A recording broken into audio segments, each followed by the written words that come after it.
মানে সংসদ সদস্যগণ স্বাধীনভাবে ভোট দিতে পারছেন না। যদি ভোট দিতে পারতেন কর্নেল ওলি সাহেব নিশ্চিতভাবে বিজয়ী হতেন। আজকে যদি গণভোটটা রায়টা যদি বাস্তবায়ন হতো, আজকে এই নির্বাচনে সঠিক গণতন্ত্রের প্রতিফলনটা ঘটত। বিএনপির রাষ্ট্রের সাথে জনগণের সাথে যে দ্বিচারিতা তো করেছে, আমরা সেটা জাতির সামনে আনতে চাই। আমরা একটা জুলাই সনদ করেছি সবাই মিলে, সেটার উপর একটা আদেশ হয়েছে, সে আদেশের উপর গণভোট হয়েছে। সে গণভোটের রায়টা জনগণের রায়টা বিএনপি বাস্তবায়ন করে নাই। যদি আজকে রায় বাস্তবায়ন হতো, তাহলে আর্টিকেল 70টা সংস্কারের মধ্যে চলে আসতো। এখন স্বাধীনভাবে ভোট দিতে পারবে না সংসদ সদস্যগণ, যারা ভোটার। তাহলে একদিকে তাকে আপনি ভোটাধিকার দিয়েছেন, আবার তার অধিকারের উপর আপনি হস্তক্ষেপ বা নিয়ন্ত্রণ আরোপ করে গেছেন। আপনি বলছেন যে পুকুরের নামে সাঁতরাও, কিন্তু হাত পা বাঁধা। আমরা এই জায়গা থেকেই জাতিকে মুক্ত করতে চেয়েছি। সংসদ সদস্যদেরকে স্বাধীনতা, ভোটাধিকার যে নিয়ন্ত্রিত, সেই জায়গাটাকে মুক্ত করতে চেয়েছি। সবাই মিলে আমরা একমত হয়েছি। আজকে যদি গণভোটটা রায়টা যদি বাস্তবায়ন হতো, আজকে এই নির্বাচনে সঠিক গণতন্ত্রের প্রতিফলনটা ঘটত।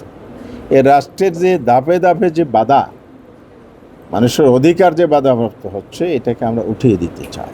এই জন্য আমরা সংস্কারের কথা বলেছি, বারবার বলে যাচ্ছি, পার্লামেন্টেও বলেছি। পার্লামেন্টের বাইরে আমরা আন্দোলন কর্মসূচির মাধ্যমে আমরা এটা সরকারকে বারবার দৃষ্টি আকর্ষণ করছি। কিন্তু কেন সরকার সেদিকে যাচ্ছে না? অনেকগুলো কারণের মধ্যে অন্যতম প্রধান কারণের মধ্যে এটাও একটা, যে আজকে বোঝা গেল এখানে এমপি সাহেবরা মানে সংসদ সদস্যগণ স্বাধীনভাবে ভোট দিতে পারছেন না। যদি ভোট দিতে পারতেন, আমরা যাকে প্রার্থী দিয়েছি, একজন বর্ষিয়ান নেতা, খেতাবপ্রাপ্ত মুক্তিযোদ্ধা রণাঙ্গনের, উনি সাবসেক্টর কমান্ডার ছিলেন। তিনি সে সময়ে স্বাধীনতার যে রিভল্ভ, প্রেসিডেন্ট জিয়াও বলেছেন, উনিও বলেছিলেন, সবাই মিলে বিদ্রোহ করেছিলেন 8ম ইস্ট বেঙ্গল রেজিমেন্টে, যেটার মধ্য দিয়ে স্বাধীনতা যুদ্ধের সূচনা ঘটেছে। তো এই ইতিহাসটা তো কেউ অস্বীকার করতে পারবে না। এরকম একটা মানুষ আবার চাকরি 9 বছর বাকি থাকতে তিনি রাষ্ট্রের প্রয়োজনে রাজনীতিতে আসলেন।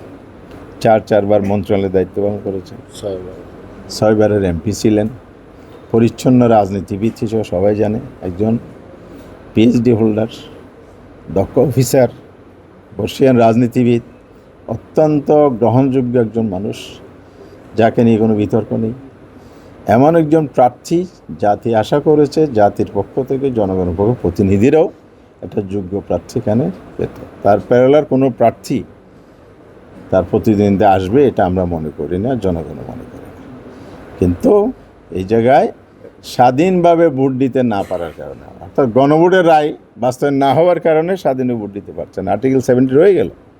এটা যদি সংস্কার হতো, কর্নেল ওলি সাহেব নিশ্চিতভাবে বিজয়ী হতেন এবং সবার কাছে গ্রহণযোগ্য প্রার্থী হিসেবে তিনি আজকে নির্বাচিত হয়ে আসতেন। এই সম্ভাবনাটা সমুজ্জ্বল ছিল।